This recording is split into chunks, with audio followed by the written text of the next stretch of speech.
Bismillahirrahmanirrahim. Assalamualaikum warahmatullahi wabarakatuh.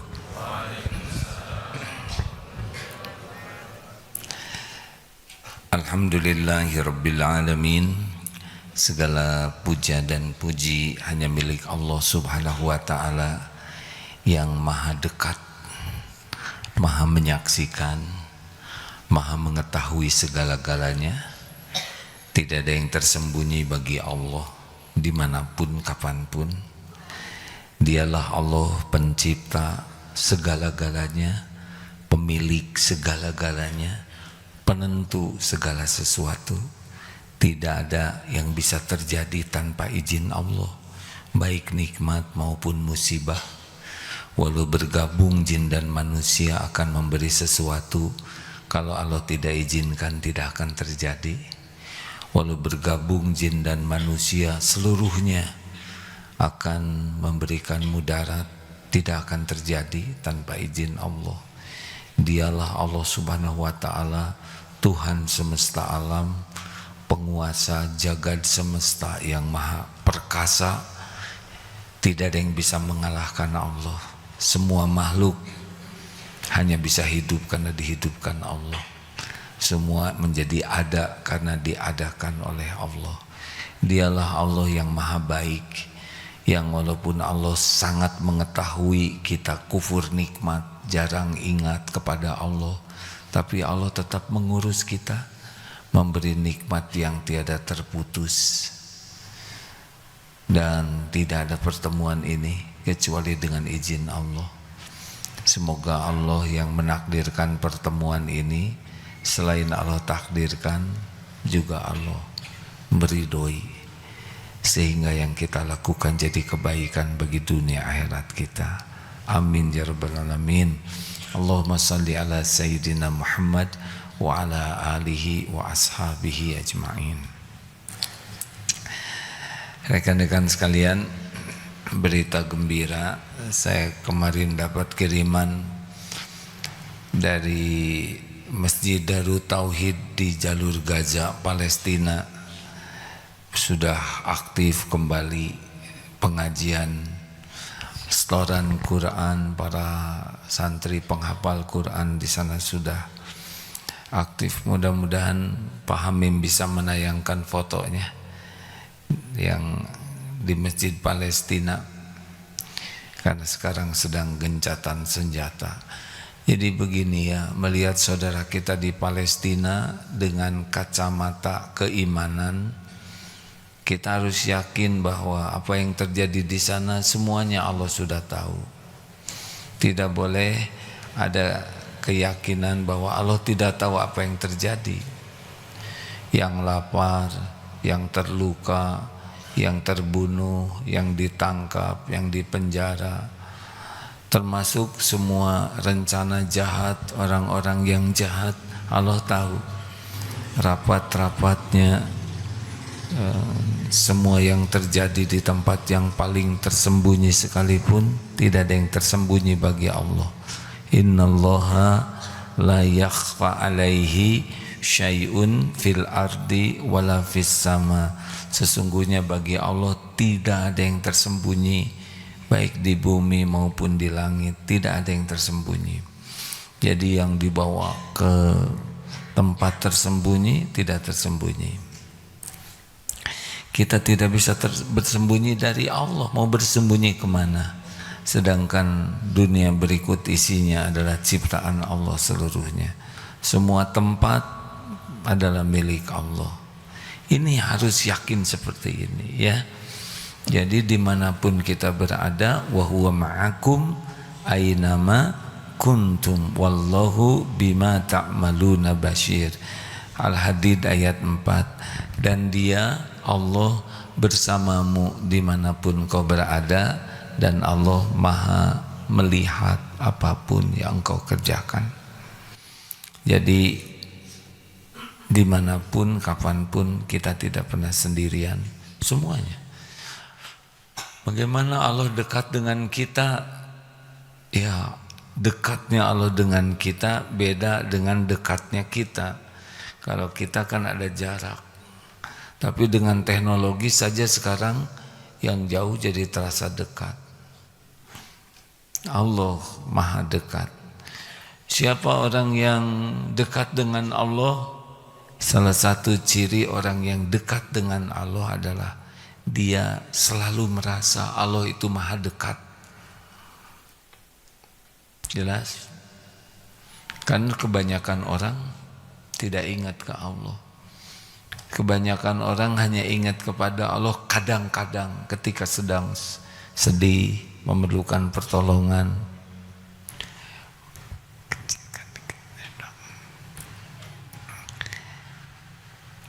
Kebanyakan orang ingat kepada Allah ketika sedang sesuatu saja. Nah, orang yang dekat kepada Allah itu selalu yakin Allah maha dekat, maha mendengar, maha menyaksikan, sehingga tidak pernah merasa sendirian.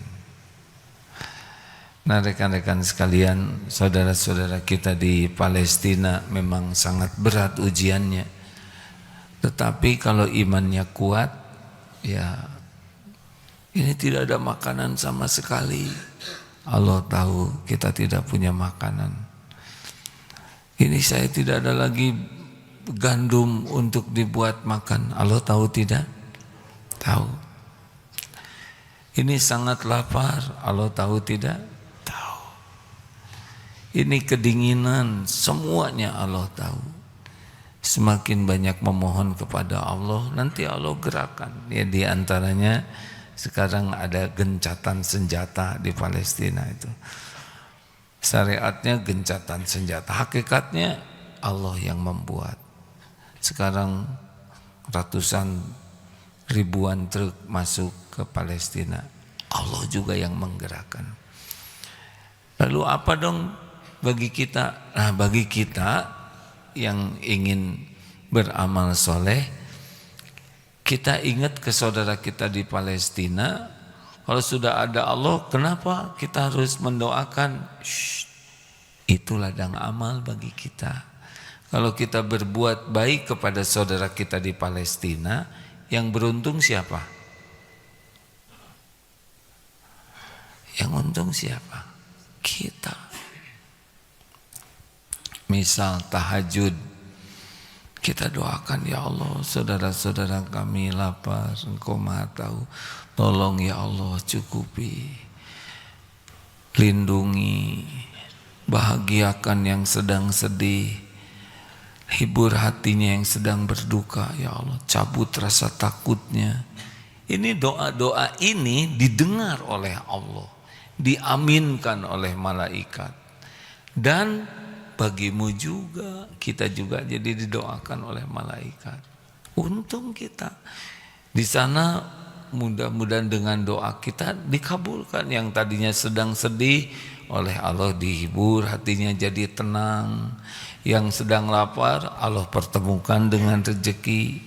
Tidak ada ruginya kita doa. Apalagi hikmah selain doa, kita mulai menyisihkan, kita kumpulkan uang kita, kirimkan ke sana, tapi nanti tidak sampai, tidak usah suudzon. Keluar dari kita sudah sampai kepada Allah kalau ikhlas. Kita bersedekah, tapi saya cuma sedikit, cuma saya bisa ngasih 10 miliar. Tadinya mau nyebut 10.000, tapi takut jadi diturutin oleh saudara. Besar kecil itu milik Allah dua-duanya. Tidak ada yang kecil dalam pandangan Allah kalau ikhlas. Besar kecilnya suatu amal itu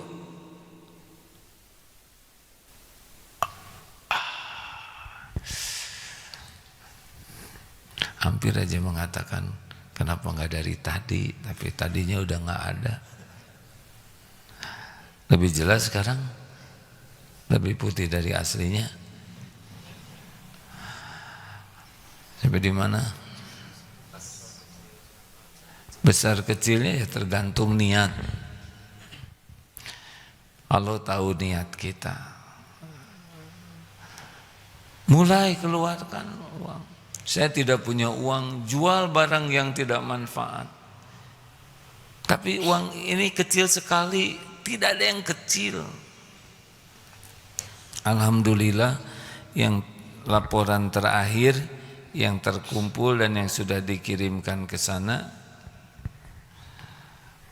mana dari DTP Pak Jajang sudah dikirim belum ke Hamim fotonya Mim? Yang sudah terkumpul 61,7 miliar sudah dikirimkan dengan berbagai cara ke sana ya. Ada yang dalam bentuk makanan siap santap, bantuan air bersih, parasut kita kirim lewat parasit. Tidak ngirim parasit ya. Siap tahu siapa parasut? Siapa coba? Suaminya Burasut. Bukan parasut.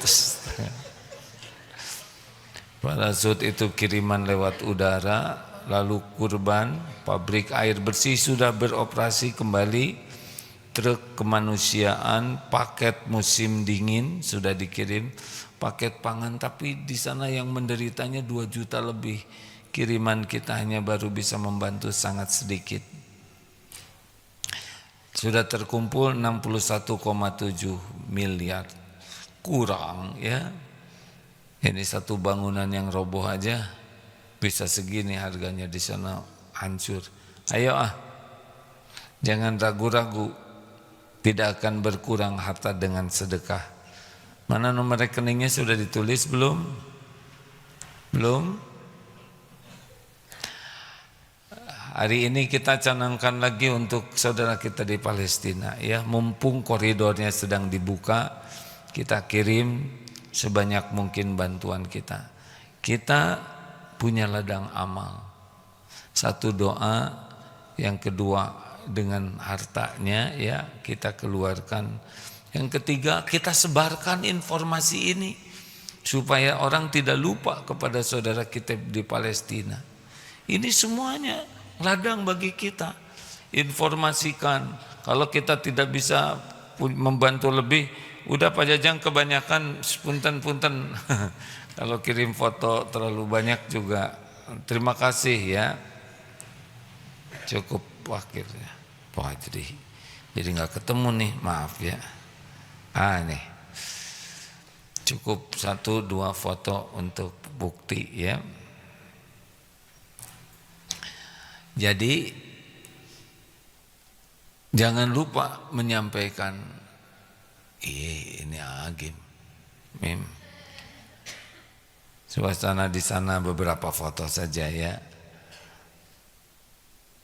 Sudah mulai aktif kembali maksudnya di sana. Kemudian kita sebarkan informasi ini bahwa Palestina itu dijajah, Israel itu dulunya tidak ada. Mereka lah yang datang. Dulu paspor orang Israel itu Palestina. Mereka terus menjajah, mencuri, menyiksa, menzolimi. Kekejian yang luar biasa. Dan 7 Oktober itu bukan serangan terorisme, itu adalah perjuangan kemerdekaan. Tapi orang mendagangkannya, sebagian orang yang zalim itu demikian ya. Sampaikan sampai anak cucu kita paham bahwa ini adalah penjajahan. Israel itu mencuri, menjajah. Kita tidak usah menyebarkan kebencian, tetapi menyebarkan fakta ya, supaya orang mengerti. Indonesia juga begitu. Kalau ada penjajahan dulu kita berjuang untuk merdeka dan ini hak. Nah selanjutnya ada lagi yang sangat penting selain kita menolong, itu sangat penting, adalah kita bisa membandingkan nikmat yang ada pada kita dengan ujian yang ada pada saudara kita di Palestina. Ini akan membuat kita lebih bersyukur dengan keadaan yang ada. Contoh ya, bangun tidur, ya Allah alhamdulillah saya tidur di kamar teduh, tidak kehujanan, tidak kedinginan, ada selimut, ada bantal. Sedang saudara kita tidak ada di sana, tidur di tenda, sangat dingin. tidak ada pemanas. Itu kedinginan luar biasa seperti tidur di kulkas. Kalau musim panas, panas luar biasa seperti di oven. Itu saja sudah syukur. Kita lihat air di kamar mandi, alhamdulillah, di sana mana toilet, tidak ada, hancur. Jadi kita ke kamar mandi aja, ke toilet, syukur. Aduh ya Allah, saudara kami di sana enggak punya semua ini. Air, kita muda di sana tidak ada air. Untuk minum saja susah. Kita nyalakan listrik, alhamdulillah, terima kasih ya Allah, alhamdulillah ada listrik. Di sana tidak ada listrik, hancur semuanya. Tidak ada BBM, tidak ada obat-obatan. Kita batuk dikit ada obat, pegel-pegel ada obat. Di sana tidak ada obat-obatan, sedikit sekali karena diblokade. Kita ya Allah, lihat ada gelas, ada air, lihat makanan, ya Allah, lihat ada cadangan makanan, mudah belanja, ada uangnya. Di sana tidak ada makanannya, sangat susah. Jadi kalau ditanya makan, sudah makan siang, tidak ada pertanyaan makan siang, makan malam. Di sana tidak ada pertanyaan itu katanya. Pertanyaannya sudah makan atau belum, karena sekali makan saja sudah dianggap makan, cukup itu. Kita pertanyaannya 3, bahkan sudah ngemil belum, sarapan, makan siang, makan malam. Di sana pertanyaan itu katanya tidak ada. Pertanyaannya adalah sudah ketemu makanan belum. Kita jajan sana, jajan sini, pergi, aduh Masya Allah, kita aman. Tidak ada ancaman. Di sana peluru berseliweran, bom bisa berjatuhan, setiap waktu bisa berpisah dengan istri, anak, suami, orang tua, setiap saat. Karena bom bisa nyasar rumahnya. Sekali jatuh bom bisa hancur satu keluarga. Jadi kita aman ini, aman, nyaman, harus benar-benar menjadi syukur. Alhamdulillah ya Allah, aman, nyaman. Kita bisa ke masjid enak, di masjidnya juga nyaman, ada ceramah. Aduh ini, dengan mengenang, tanpa bermaksud mensyukuri penderitaan saudara kita, bukan itu ya. Tapi kita diberi nikmat oleh Allah, kelapangan, kemudahan, kenyamanan, keamanan. Jangan sampai ini tidak kita syukuri. Beneran hadirin ya, ingat teruslah kepada perjuangan saudara kita di Palestina, banyak menginspirasi. Jangankan kita, orang non-Islam saja banyak yang terinspirasi bagaimana ketangguhan. Kata orang-orang di medsos itu, kita baru bisa melihat ciri orang beriman itu di Palestina. Bagaimana mereka betul-betul ujiannya itu lengkap, dari mulai ketakutan, wala nabluwannakum bisyai'im minal khauf, ketakutan, kelaparan, kekurangan harta, jiwa, buah-buahan, wabasyiri sobirin. Ustaz, tolong dibacakan surat Al-Baqarah itu ya. Ini ujian yang menimpa di sana itu lengkap. Kan surat Al-Baqarah 185 ya. Wala nabluwannakum bisyai'im minal khauf. Surat Al-Baqarah, surat yang kedua, ayat 155. Oh ya, 155. Bismillahirrahmanirrahim. وَلَنَبْلُوَنَّكُمْ بِشَيْءٍ مِّنَ الْخَوْفِ وَالْجُوعِ وَنَقْصٍ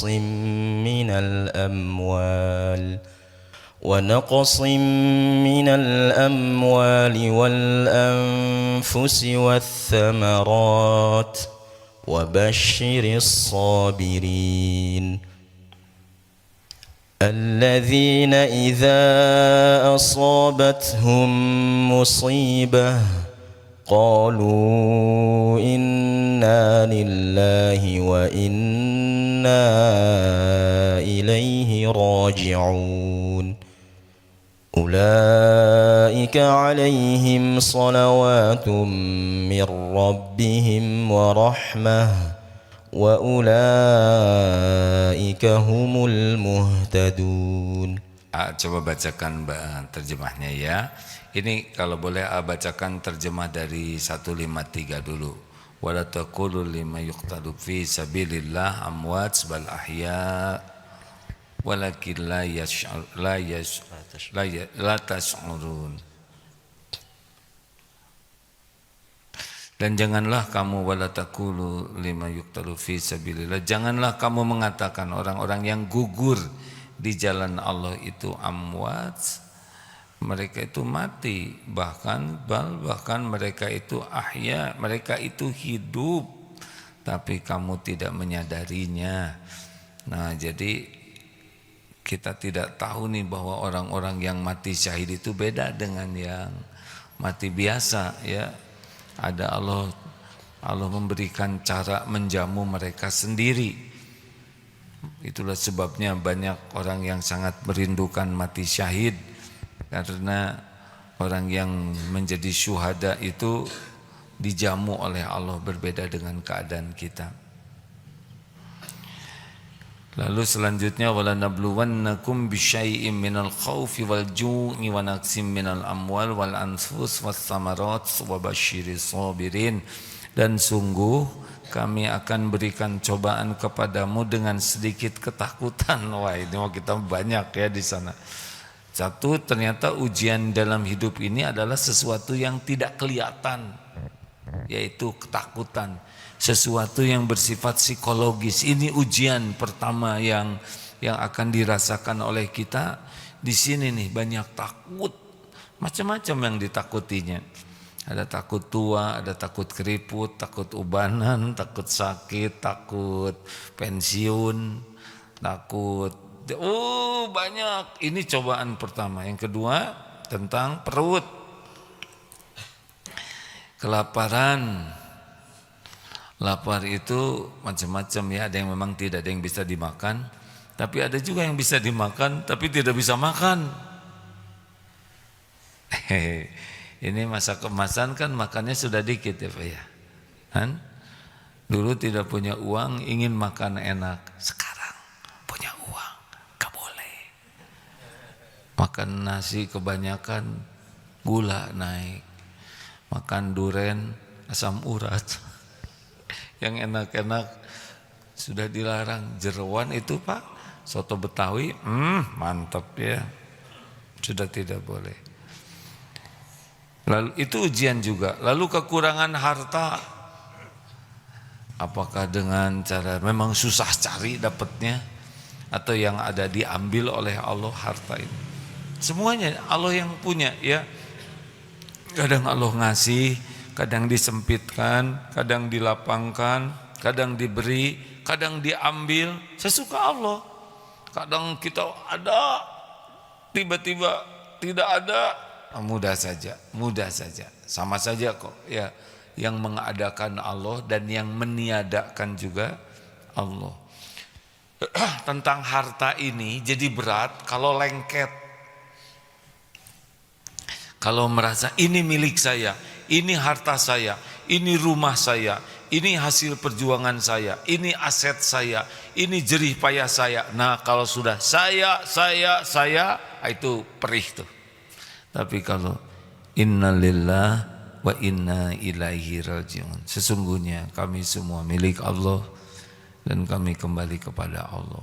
Ini mobil titipan Allah, rumah milik Allah, semuanya milik Allah. Anak, suami, istri, semuanya milik Allah. Saya tidak punya apa-apa.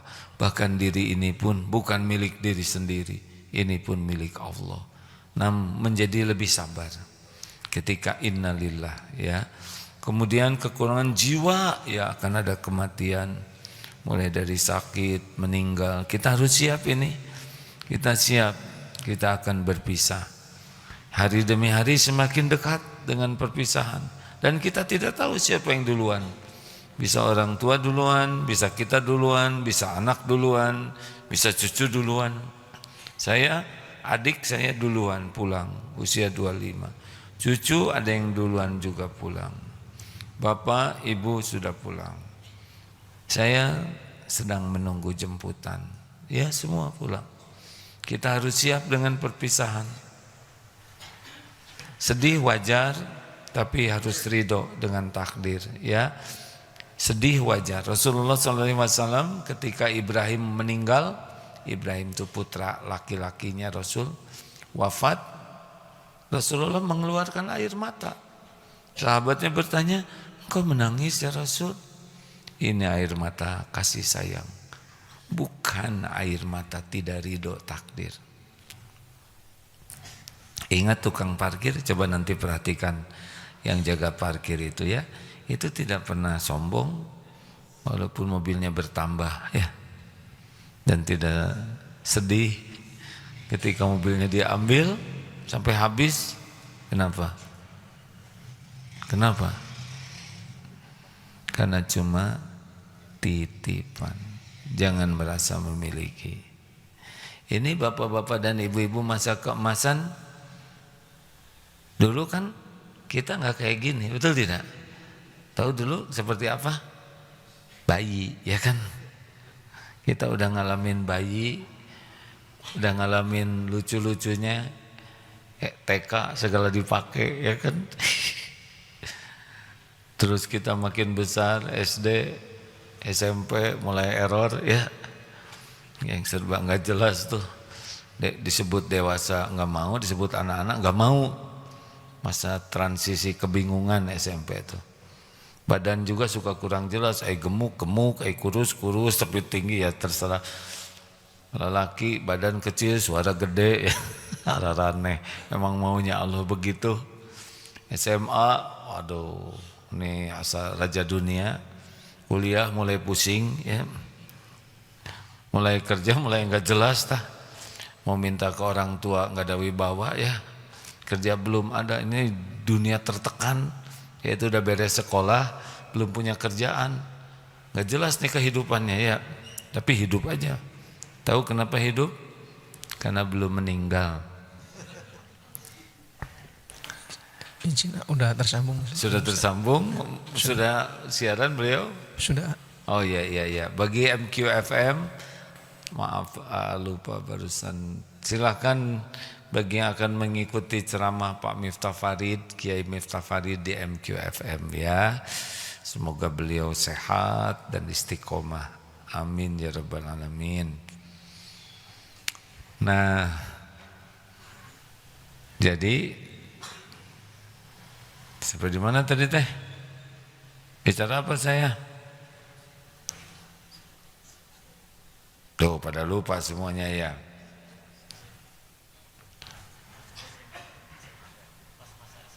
SMA, masih SMA. Saya telat, udah lulus nyari kerja. Nggak boleh mengeluarkan kata-kata yang membuat orang terpojok. Oh SMA ya, nah nggak apa-apalah ya, telat dikit. Udah gitu nikah, pusing. Mulai. Bayangkan nikah dengan orang yang berbeda, ya kan? Masa orangnya sama? Jenisnya beda, pendidikannya beda, lingkungannya beda, karakter beda, serumah. Waduh, itu meliur, ya. Cinta sebetulnya sangat tidak cukup untuk menyelesaikan masalah. Udah gitu teh hamil, muntah, ya kan? Mulai segala keinginan, ingin manisan, apa tuh, aspal atau apa yang enggak tuh, ya. Mulai istrinya mual, pengen muntah, suaminya juga mual, itu memenuhi keinginan istri yang tidak jelas. Punya anak teh brol ngelahirkan, waduh itu tuh udah biayanya, udah susah lahirnya.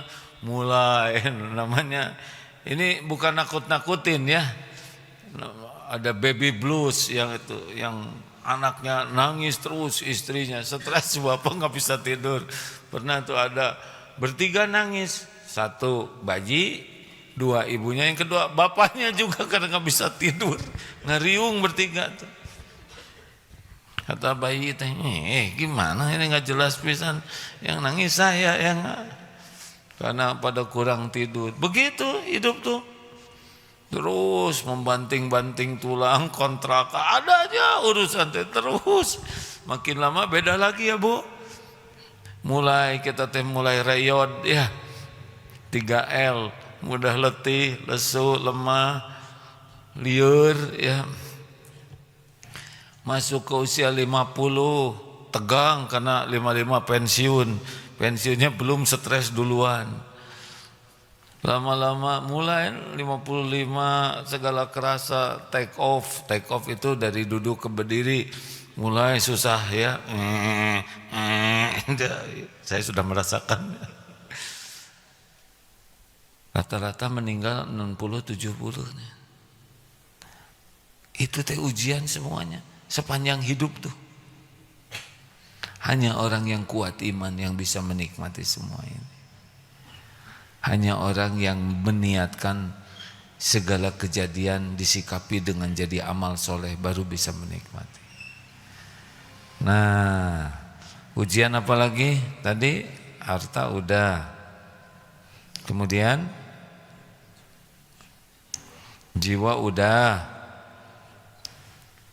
Buah-buahan itu infrastruktur ya, katanya begitu. Nah, di Palestina semuanya ya ketakutan, ya kelaparan, ya harta habis, ya jiwa, ya semua infrastrukturnya juga dihabiskan. Wabasyiris sabirin, dan berikan kabar gembira bagi orang yang sabar. Jadi berita gembira itu bisa datang lewat beragam kepahitan.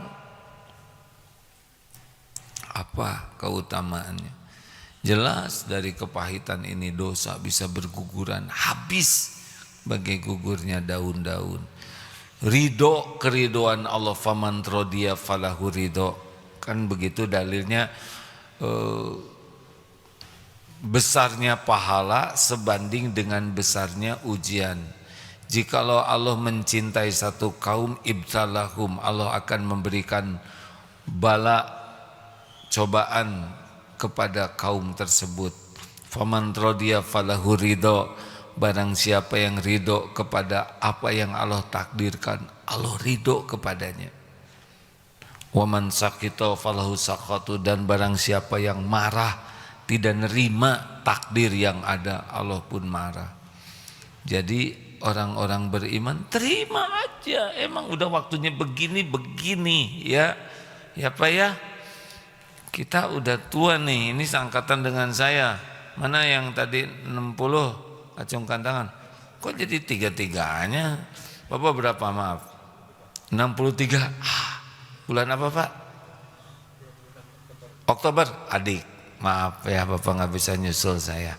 Saya 29 Januari ya. Om 60. Ini bungsu ya 60. 68. Ini sekelas, beda umur kayak gini.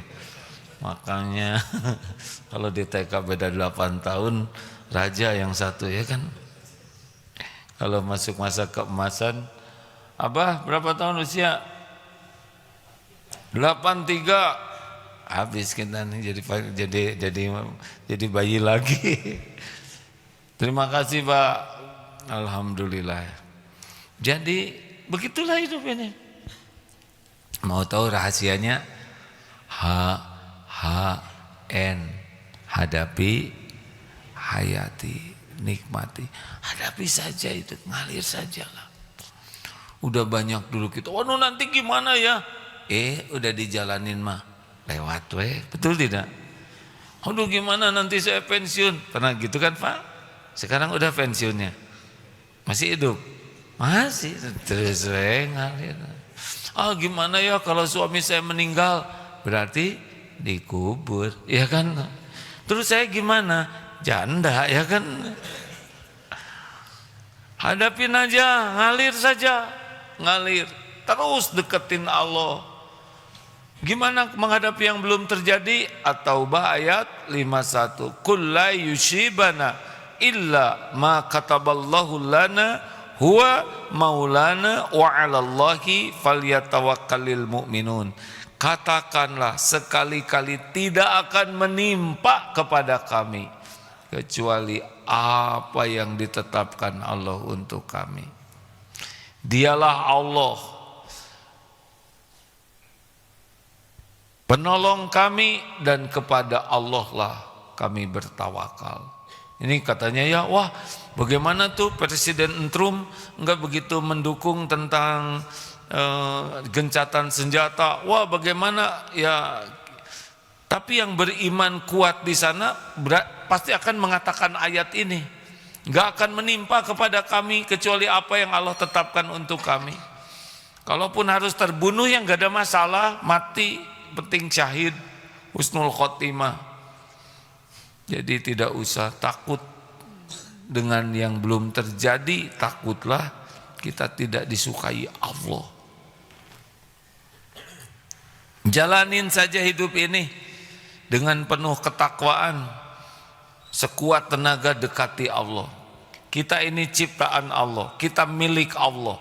Allah maha baik, Allah tahu apa yang terbaik bagi kita. Dunia cuman mampir, sukses itu masuk surga. Tidak penting keinginan duniawi kita tercapai, yang penting kita dicintai Allah. Benar? Penting kita husnul khotimah, penting dikubur kita lapang. Lebih penting lagi masuk surga bi ghairi hisab wal azab, masuk surga tanpa hisab dan azab. Saya mau begitu. Jadi masuk surga tanpa hisab. Hisab itu berat hadirin. Matahari dekat, kita akan dibongkar semua, aduh berat. Tapi ada orang yang tidak tahu hisab. Apakah sudah dihisab bisa masuk kena azab? Bisa. Apakah orang Islam yang beramal soleh bisa kena azab? Bisa.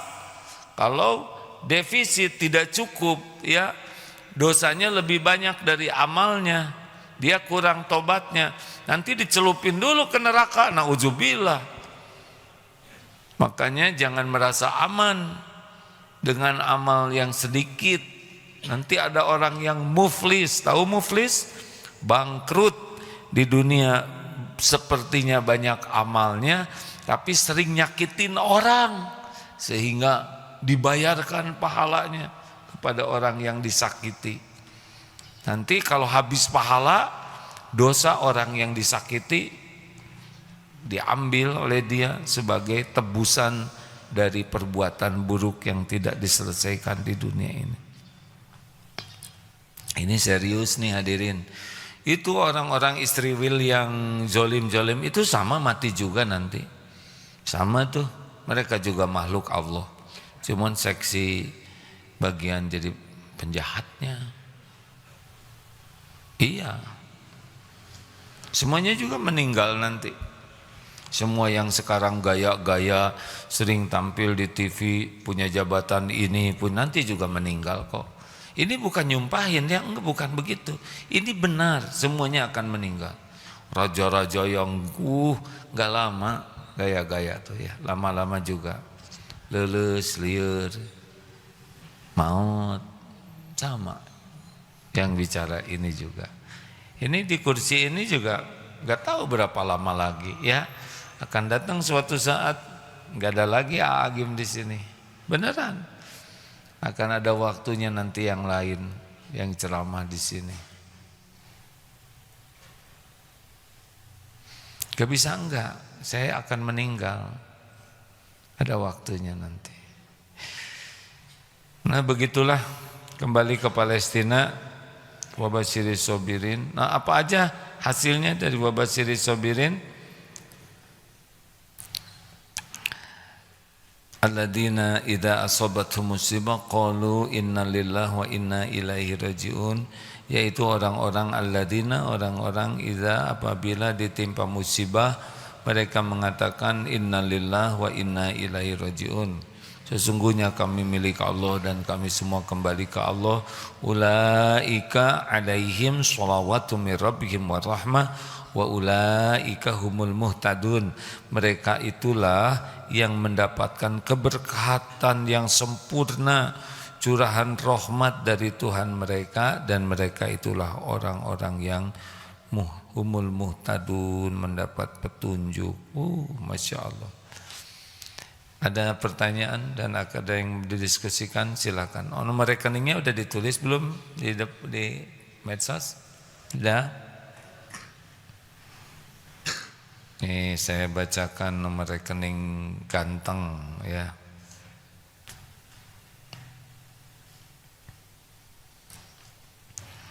Weh, ini pinter namanya nomor rekeningnya, karena menghafalkannya perlu kepinteran nih. Tumben ini Pak Iskandar nomornya mencerdaskan sekali. 2139 rada hese ya. 2139 427 350. Coba hafal enggak? Mim, fokus. 2139 427 356. Luar biasa daya ingat HP-nya ya. Ya, bagi yang mau lewat BSI 2139, maaf ya, nomornya agak menantang. Jangan nyebut rumit, nanti jadi nggak hafal-hafal. Menantang. 2139 427 350. Kalau yang punya rekening BCA ini ada, lewat saja kalau ke sini ya.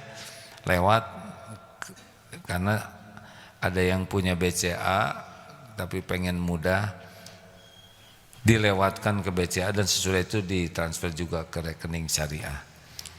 Nah ini 777 berapa Pak? 0333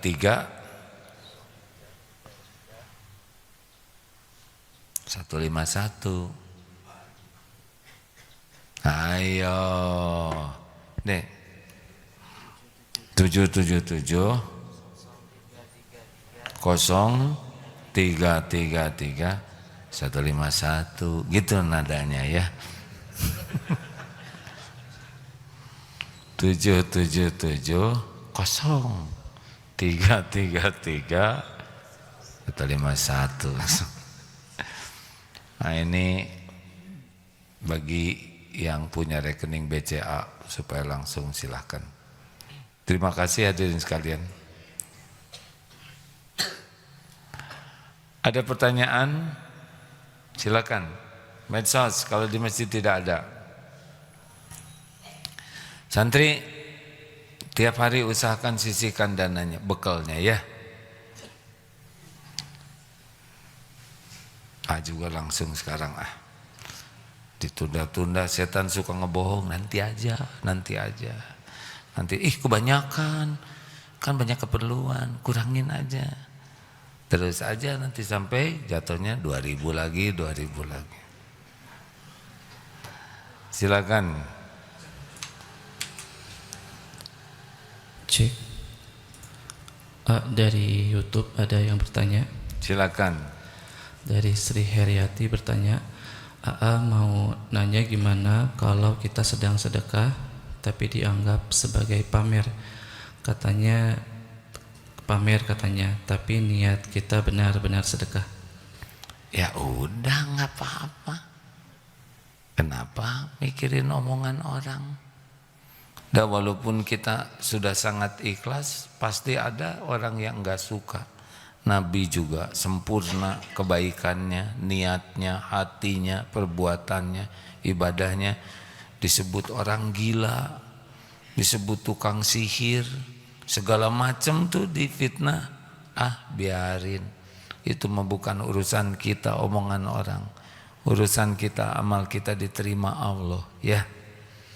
Tapi bisa dijadikan, karena orang yang bicara itu juga merupakan ujian dari Allah. Apakah kita ikhlas? Tidak. Kalau orang ikhlas enggak terpengaruh oleh omongan orang. Kalau kurang ikhlas terpengaruh.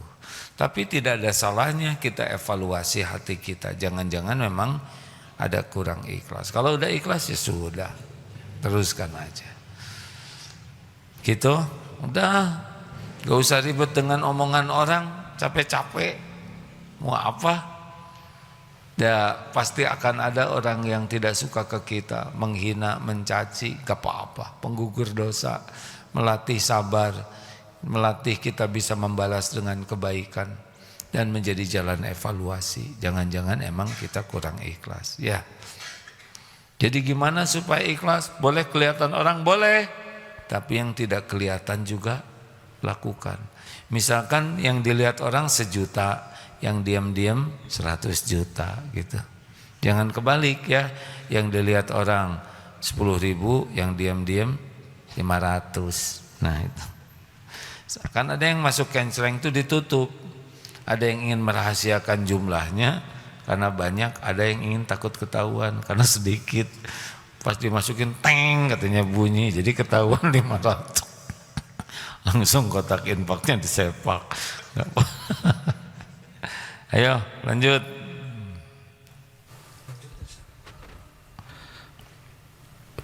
Bismillah. Izin bertanya dari Facebook, dari Olis Winarti. Assalamualaikum warahmatullahi wabarakatuh. Salam. Izin bertanya, boleh nggak sabar menghadapi ujian suami yang sedang sakit, tapi mengharap surga yang seluas langit dan bumi? Wih, gimana? Jadi suaminya sakit, Ya betul lah. terus Tapi mengharap surga seluas langit dan bumi. Oh, surat Ali Imran 133. Nih, kalau ingin masuk surga 133, 134, 135. Dengarkan ya, ibu yang ingin masuk surga yang luasnya seluas langit dan bumi. Wah, luas sekali ya. Nanti gimana? Enggak usah dibayangkan. Waduh, gimana nanti saya kelantang-kelinting ada teman, jangan begitu. Itu tidak baik pikiran gitu. Silakan Ustaz. Bismillahirrahmanirrahim. Al-Imran surat yang ketiga ayat 133 sampai 134. Bismillahirrahmanirrahim. وسارعوا إلى مغفرة من ربكم وجنة عرضها السماوات والأرض أعدت للمتقين الذين ينفقون في السراء والضراء والكاظمين الغيظ والعافين عن الناس والله يحب المحسنين. 135 tambah satu lagi. والذين إذا فعلوا فاحشة أو ظلموا أنفسهم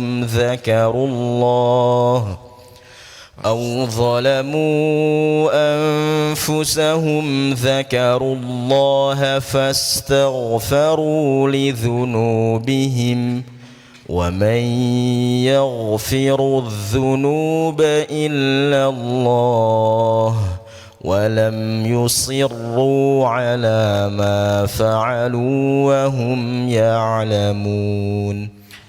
Wasari'u ila magfiratin min rabbikum wa jannatin 'arduha as-samawati wal ardu u'iddat lil muttaqin. Dan bersegeralah kepada ampunan dari Allah Tuhanmu dan kepada surga yang luasnya seluas langit dan bumi, yang disediakan bagi orang yang bertakwa. Jadi mengurus suami dengan niat ikhlas, dengan akhlak ibadah yang membuat tergolong jadi orang takwa, nanti dapat insya Allah. Nah, seperti apa orang yang bertakwa? Alladzina yunfikuna fis sarra'i wad dharra. Satu ya dalam ayat ini, yaitu orang-orang yang senang berinfak, yang menafkahkan hartanya dalam lapang dan sempit. Jadi ahli sorga itu, orang takwa itu cirinya tidak pelit, ringan, berinfak dalam segala keadaan. Nah, jadi kalau ibu bapak ingin jadi ahli sorga yang tadi dijanjikan, cirinya adalah tidak pelit, tidak ada orang takwa pelit. 2, wal kadhiminal ghaidh, menahan amarahnya. Jadi kalau ingin masuk sorga itu bukan jadi pemarah, la taghdab walakal jannah. Orang yang dikit-dikit tersinggung, dikit-dikit jengkel, dikit-dikit marah, marahnya juga marah-marah terus, makin lama makin zolim. Udah susah itu jadi orang takwa. Walaupun sholatnya sepertinya rajin, tapi kalau tidak ada upaya menahan amarah, belum termasuk ahli takwa. Orang yang mudah jengkel, mudah marah, uring-uringan. Bukan tidak ada sakit hati wajar, kecewa wajar, sedih wajar, tersinggung wajar, tapi jadi pemarah itu tidak baik. Wal afina 'anin nas, memaafkan orang-orang. Jadi orang takwa, penghuni sorga itu tidak ada pendendam, tidak suka mikir-mikir benci, dendam, sakit hati, dibawa terus, gak ada. Maafkan. Suami maafkan istri, istri maafkan suami, anak maafkan orang tua maafkan anak. Pemaaf, bahkan sebelum orang minta maaf. Periksa berapa. Hati-hati ya, kalau kita benci ke orang, itu kita sering zolim. Misalkan ada orang bicara jelek ke kita dan kita benci ke dia, padahal siapa tahu kebaikannya banyak, sedekahnya banyak, nolong orangnya banyak, berbakti ke orang tuanya banyak. Jangan sampai karena nilai setitik rusak susu sebelanga sedikit setengki. Ini serius. Jangan sebel ke orang hanya karena satu perbuatannya, karena sangat boleh jadi banyak perbuatan lain yang Allah sukai. Tidak ada orang sempurna, benar? Saya udah ngucapin salam sama dia, dia nggak ngejawab salam saya, hanya itu. Kemudian kita hapuskan dia itu ngaji, dia sholat, dia juga umroh, dia sedekah, dia nolong orang.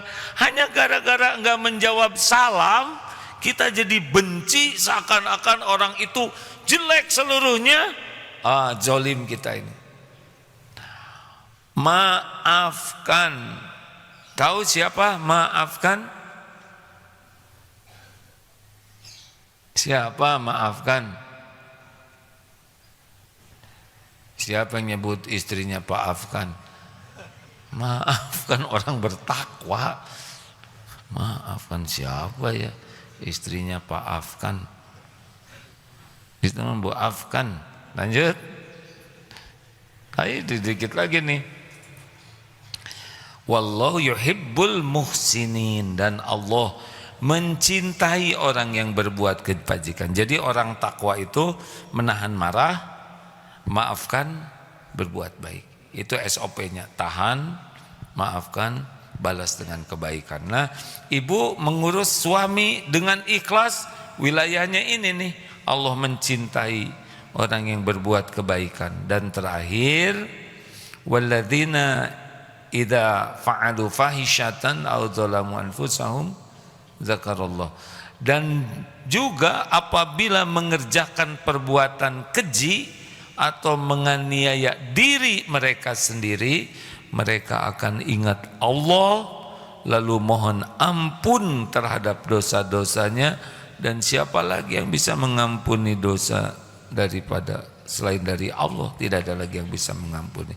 Dan nah ini, dan mereka walam yusirru ala ma fa'alu wa hum ya'lamun, dan mereka tidak meneruskan perbuatan kejinya itu sedang mereka mengetahui. Jadi tobat artinya kan, tobat itu menyesal, mohon ampun, berhenti dan tidak mengulangi. Terima kasih sahabatku sekalian. Hari ini tugas dakwah di Lapas Sukamiskin. Gimana itu orang ditangkap?